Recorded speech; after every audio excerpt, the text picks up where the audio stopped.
Attention to all SSS members at pensioners sa mga nagtatanong. Ang tanong po niya, paano mag-file ng SSS Funeral Benefit Claim online? Sa video na ito, pakitapos hanggang sa dulo para malaman ang buong impormasyon.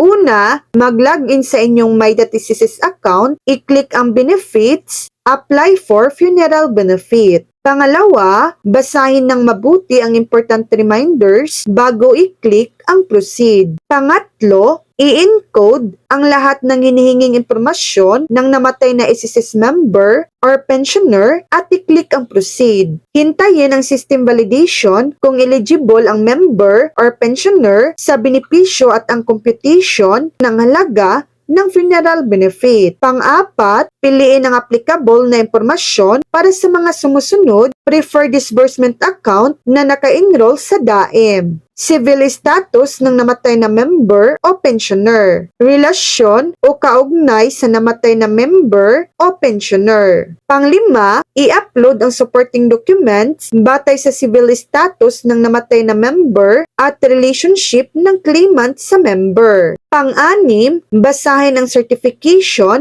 at i-click ang submit. Para sumang-ayon at mag-proceed, i-check ang inyong email para sa updates tungkol sa inyong funeral benefit claim. Maaari ring i-check ang inyong My.SSS account para sa status ng inyong funeral claim application. So yan lang po ang latest update.